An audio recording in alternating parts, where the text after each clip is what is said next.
What if the person you believe you need to forgive the most is not the one who hurt you, but the one who lives in your unconscious mind?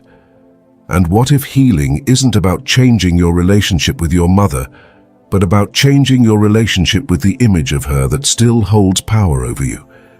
This video will explore an unsettling truth that many avoid: the impact of the mother archetype on your emotional development, your sense of self, and your ability to live freely.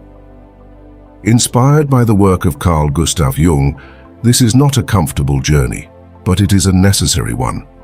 Because until you confront this part of yourself, healing will always feel just out of reach. Before we begin, make sure to subscribe to the Mental Dose channel and join our Telegram community, where you'll get early access to new videos and insights on personal and spiritual growth. Now let's get started. Carl Jung coined the term mother complex to describe the deep unconscious patterns we form in childhood around the figure of the mother. These patterns persist long after we've grown up, guiding our reactions, expectations, and emotional behavior. The mother complex is not about blaming her. It's about seeing how the psychic imprint of her lingers in your inner world. These imprints often shape your emotional responses in ways that defy logic. You may find yourself deeply triggered by criticism, unable to accept love without suspicion, or addicted to chasing the approval of others. These aren't just flaws. They're symptoms of an internal script authored in your earliest years, when your nervous system was still learning what safety meant. Even if your mother was physically present, the emotional resonance she left behind may be confusing or even painful. Perhaps she gave love that felt conditional. Perhaps she expected more than you could give. Perhaps she was so engulfed by her own struggles that there wasn't space for yours. These things don't just wound. They inform who you believe you are. You're not fighting your mother. You're fighting an inherited voice that still whispers through your fears and habits. Recognizing this is the first act of liberation, but recognition alone is not enough. We need to examine the psychic machinery driving it, the archetype itself. In Jungian psychology, archetypes are not people. They are fundamental patterns of experience and emotion, universal across time and culture. The mother archetype is among the most potent. At its best, it represents nurture, safety, and origin. But when left unintegrated or distorted, it can become a prison, manifesting as control, fear of abandonment, or dependency. This inner mother is not always compassionate. Sometimes she is harsh, critical, and unrelenting. She says you must be perfect to be loved, that you must sacrifice to be accepted. She whispers that your needs are too much, your boundaries selfish, your ambition dangerous. And though this voice may wear your mother's tone or language, it lives inside you now. What's worse, you carry this archetype into your adult relationships. You may expect partners to save you, to parent you, to heal a wound they did not cause. And when they fail to meet this invisible standard, you feel abandoned again. But it's not them who abandoned you. It's the archetype projecting unmet childhood needs onto them. To stop this cycle, you must name the archetype, disidentify from it. Observe when your behavior is driven by this internalized mother image. That is how you stop being ruled by myth and begin writing a new narrative. But even as you attempt to rewrite your inner story, another force silently holds you back. Let's explore it. Bert Hellinger's concept of invisible loyalty reveals one of the deepest psychological binders: the belief that healing beyond your parents' pain is an act of betrayal. Deep within you, there may be an unconscious agreement, a silent oath you never chose, to carry your mother's burdens so she wouldn't have to carry them alone. This loyalty manifests in self-sabotage. You underperform just as success is near. You pull away from love just when it starts to feel safe. You deny your desires because they feel too much. These are not accidents. They are echoes of a child who learned that surpassing their mother's emotional experience meant risking her love or losing her altogether. You may even find yourself mimicking her pain as a form of connection. If she was lonely, you stay alone. If she was silenced, you hesitate to speak. This unconscious mirroring feels like solidarity, but in truth, it is emotional stagnation.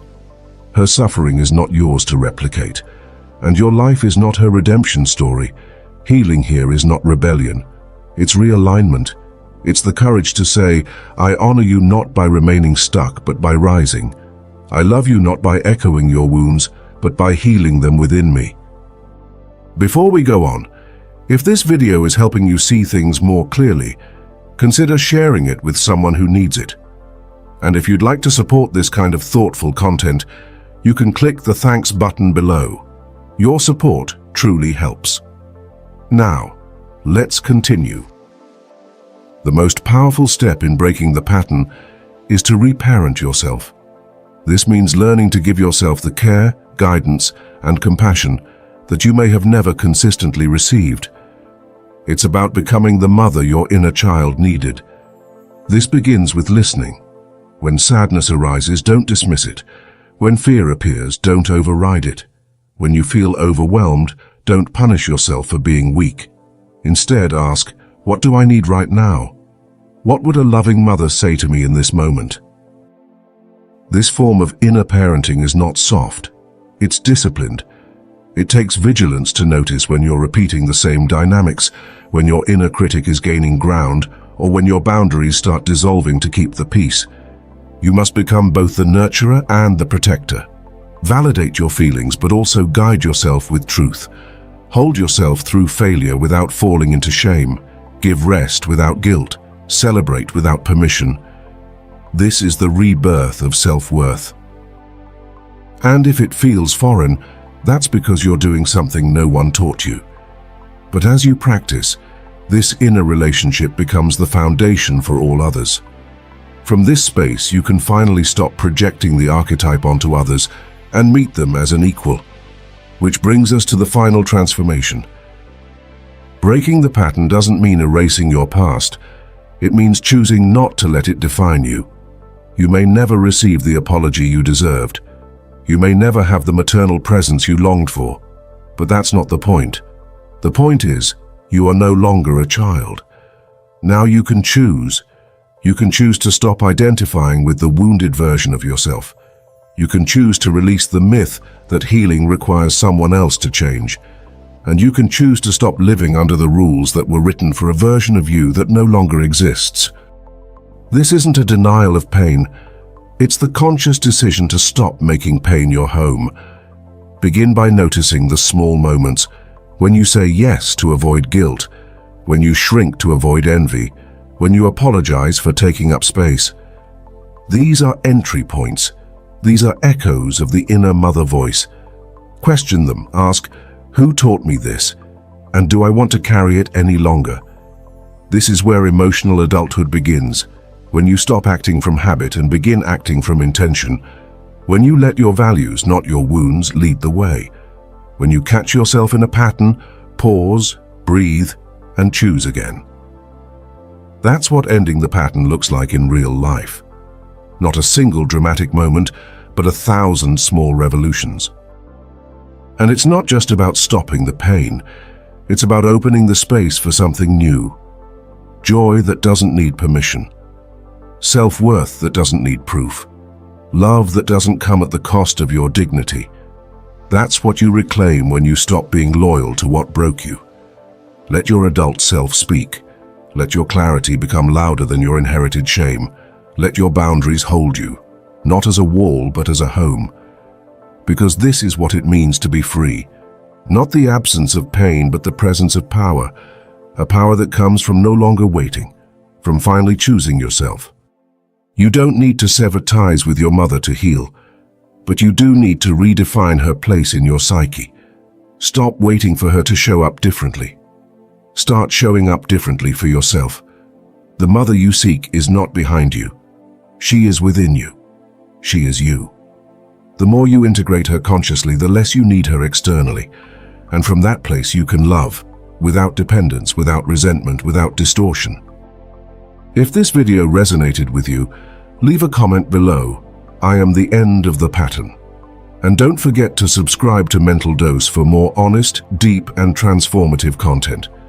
Share this with someone who is ready to reclaim their inner life. This is not the end of your story. It's the beginning of authorship. The moment you take the pen back.